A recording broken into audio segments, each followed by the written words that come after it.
So I just want to get this out of the way. I personally blame Serbia for World War I. Austria-Hungary was being petty with the whole list of demands thing, and Russia and Germany certainly allowed it to escalate. But members of the Serbian government definitely backed the Black Hand, and therefore are responsible for the start of the war. With that out of the way, let's just jump right into this.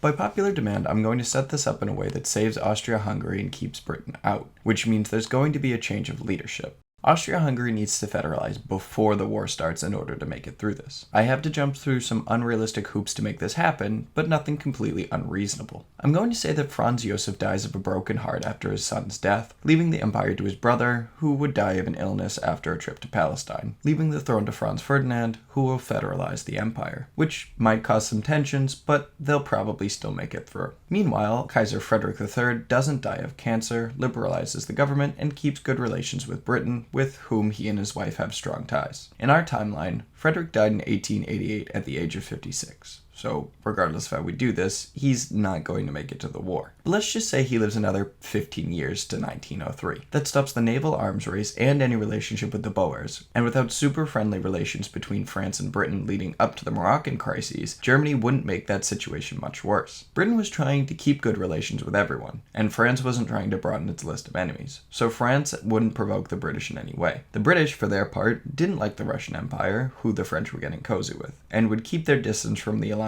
of former enemies, while also not signing a formal treaty with Germany. Without Germany provoking it, Britain simply doesn't feel the need to take sides. During this time of instability, Serbia might just assassinate some Austrian noble, leading to the July crisis and kicking off the war. This is definitely an oversimplification, but I don't want to rock the boat too hard, so we're just going to assume things happen about how they did in our timeline. Now it's a matter of conducting the war. The smartest thing for Germany to do is just take a defensive posture in the west, let the French throw themselves at their border, and die trying to take forts in Alsace-Lorraine, while focusing the bulk of their efforts against Russia. This, however, would never happen. German strategic planning up to the war was built solidly around an offensive move into France, although the exact details were not a fixed perception. I can't possibly go against all German planning for over 40 years, so the Western offensive through Belgium still happens. With better relations between Britain and Germany, I'm sure they'd work out some provisions for our German invasion of Belgium that are suitable for the British. I'm assuming that with the more British-style government, Wilhelm's admiration for the country, and a pro-British diplomat, the two will come to an understanding. Without Britain's help, I highly doubt the French will hold much longer than a few months. There were moments of hesitation during the German advance, as they hadn't expected the British to get involved, but without that involvement,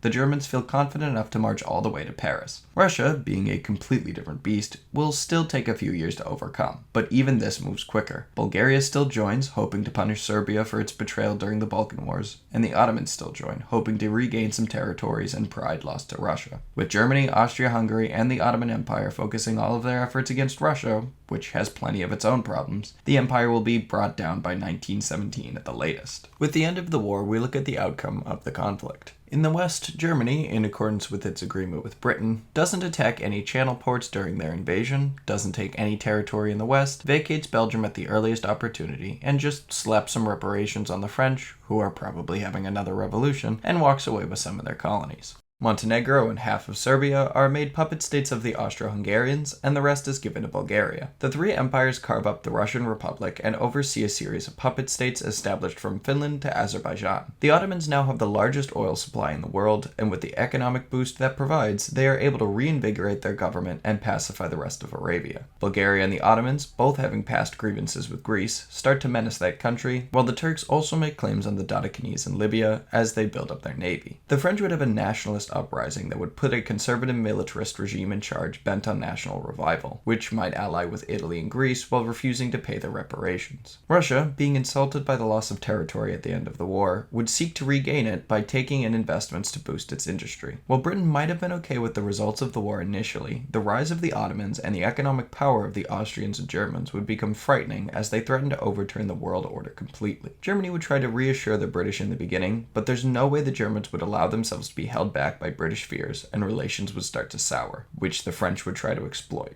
Basically, World War II is on its way. By the end of the 1930s, something would spark another war. be it Russian attempts to regain lost territory, Ottoman aggression in the Mediterranean, or French hostility towards Germany. But regardless, World War II breaks out and it's bigger and badder than ever. The war pits the Ottomans, Bulgarians, Austrians, Germans, and Japanese against the French, British, Italians, Greeks, and Chinese. The Japanese get involved because I see no reason for them to not invade China and assert their dominance. Something Britain, desperately trying to keep the old order from deteriorating, would condemn, and Germany, who is not getting along with Britain right now, would reach out to the upstart power and welcome them into the fold. Technologically, this war would be a lot like our World War II, except everything is slightly less developed. Not being desperate to find new ways of opening the front, tanks would lag behind what they became in our timeline. Planes would be on a similar track, but still not as developed. Seen as useful, but not as important as boots on the ground. This war would almost certainly be won by the Central Powers. Russia, being neutered of so much territory and population, would see Moscow captured only a few years into the war. The Turks would seize small British possessions in the area and start to march across North Africa. Austria wouldn't really be keen on this war, and only joins to stop Italian claims on the Tyrol. Japan would blitz across the Pacific and gobble up a bunch of British and French colonies, while the Germans march on Paris for the third time. After about 5 years of war, the situation would be far worse than the British could have imagined. The Mediterranean would in effect be an Ottoman lake as they regained several of their possessions and more, bringing Egypt and the Suez under their control. Germany would now make territorial claims on Belgium and France, ripping up their colonial empires and bringing them under German economic domination. The Russian Republic would disintegrate still further as they're pushed from Europe. The Pacific would be under Japanese domination, and the US would never bother to step into world power status, content to keep to itself. This world is one of neo-Victorianism in a weird Eastern fashion. The leading powers of the world would be ones that are distinctly not Western, but would see their success as coming from their ability to Westernize. Imitating the West would become outdoing the West, taking what made it great, putting your own spin on it, and making it better. Nobility and democracy would go hand in hand, and while the relationship would be tense, these ideas wouldn't be mutually exclusive. This world would still see war as a heroic if brutal endeavor. It would see technology as opening new doors, and colonialism as a right of a strong nation.